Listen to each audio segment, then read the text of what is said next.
జై శ్రీరామ్.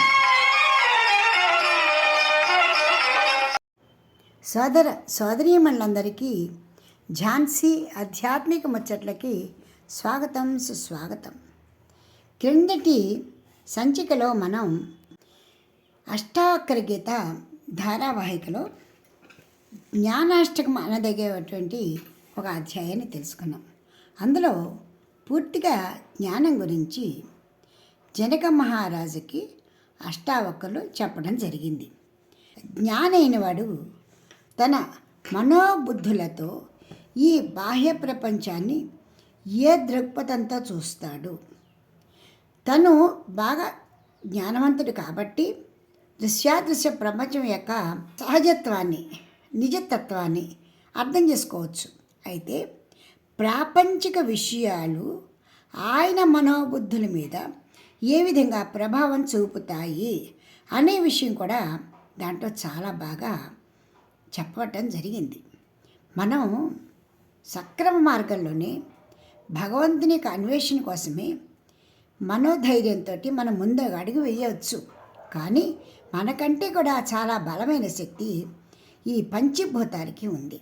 ఈ పంచభూతాల యొక్క ప్రభావము మన మనస్సుపై ఏ విధంగా ఉంటుందో, వాటన్నిటి నుంచి కూడా ఆ విధమైనటువంటి పంచభూతాల ముప్పేట దాడి నుంచి మనని మనం ఏ విధంగా సంరక్షించుకుంటూ మనం పొందుతున్నటువంటి జ్ఞానాన్ని పెంచుకుంటూ, రక్షించుకుంటూ మనం వెళ్ళాలి అనేటువంటి విషయాన్ని అష్టావక్రులు చెప్పడం జరిగింది. కృష్ణ భగవానులు మనకి ఎప్పుడు కూడా ఒక మాట చెప్తారు, యోగక్షేమం వహామ్యహం అనన్యాస్యంతేంతోమా ఏ జనా పర్యుపాసతే తేషాం నిత్యాభియుక్తానాం యోగక్షేమం వహామ్యహం.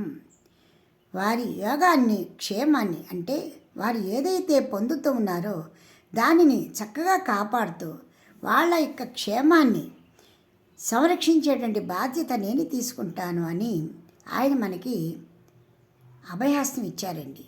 అంటే మనం ప్రయత్నం చేసి సంపాదించుకునేటువంటి జ్ఞానాన్ని, జ్ఞానం నుంచి జారిపోకుండా మనని కాపాడుతూ ఆయన మనం భగవన్ మార్గంలోకి ఏ విధంగా వెళ్ళాలో, సన్మార్గం వైపు ఏ విధంగా నడవాలో మనకి దారి చూపిస్తూ ఉంటాడు.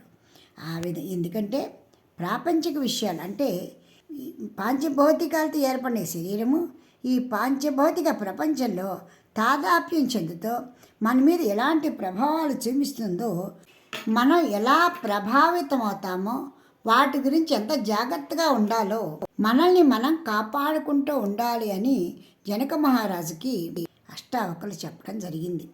జ్ఞానాష్టకం అని చెప్పచ్చు అన్నమాట. ఆ అధ్యాయం అంతా కూడా అంత అద్భుతమైనటువంటి జ్ఞాన విషయాల గురించి చెప్పారు. ఇప్పుడు ఈ సంచికలో గురువుగారు చెప్పారు. ఇప్పుడు శిష్యుడైనటువంటి శిష్య స్థానంలో ఉన్నటువంటి జనక మహారాజు ఏమంటున్నారో విందాం. అంతా విన్నటువంటి జనక మహారాజు, గురువర్య, పద్మపత్ర మివాంభస, నే తామరాకుపై నీటి బొట్టులాగా నా మనస్సుని ఉంచుకున్నాను.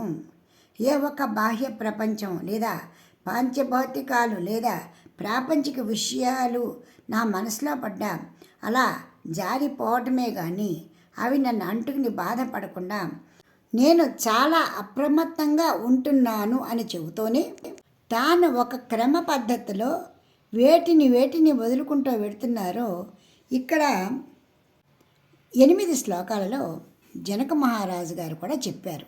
వాటిని విందాం. మనం కూడా తెలుసుకుని ఆ విధంగా ఆచరిస్తూ జ్ఞాన మార్గం వైపు వెడదాం.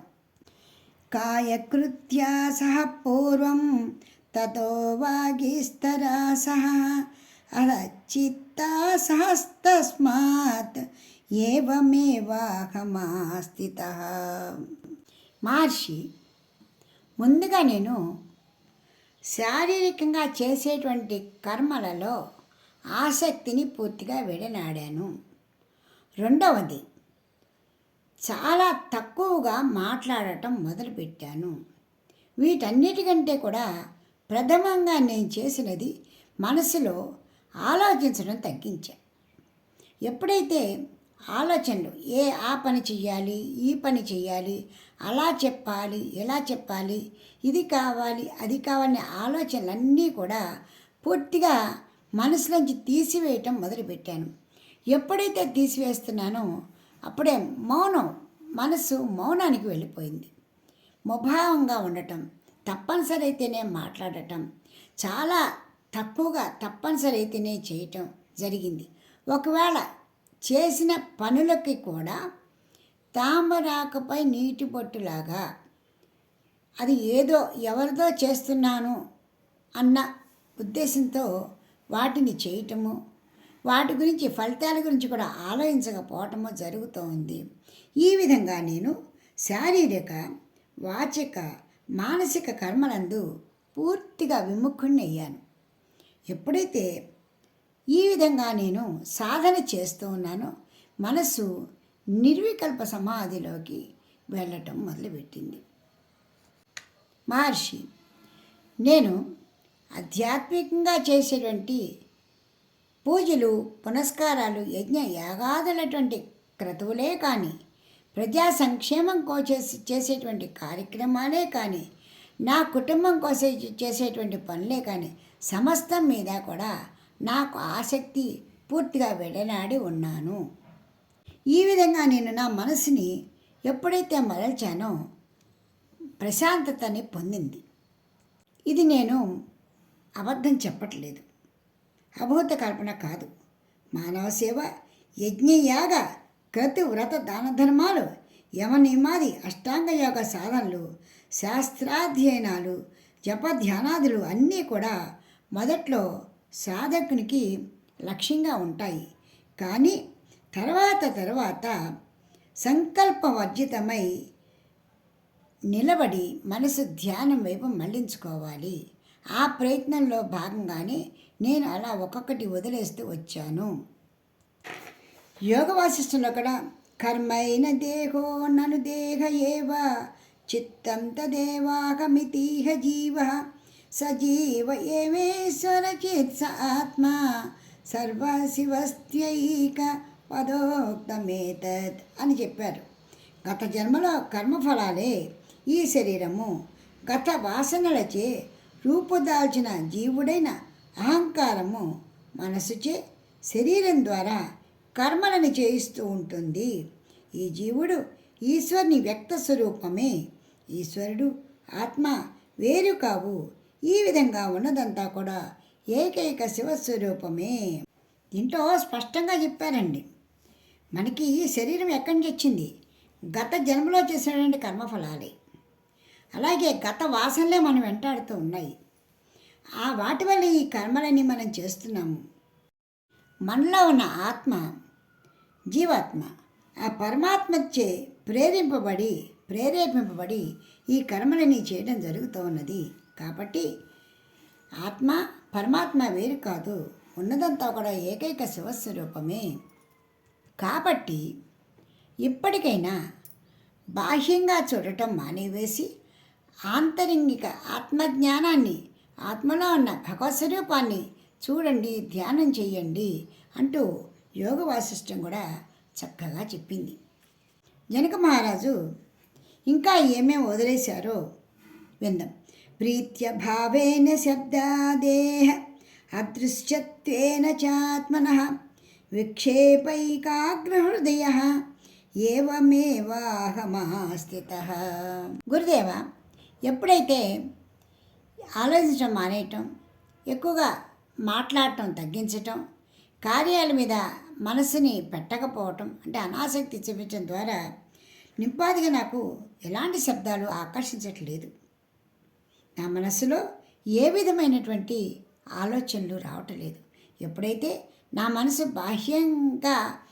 బాహ్య విషయాలపై ఆకర్షణ నా మనసుకి తగ్గిపోయిందో మనసులో కూడా ఎలాంటి ఆలోచనలు కూడా రావటం లేదు, సంకల్పాలే రావటం లేదు, నిర్మలంగా అయిపోయింది.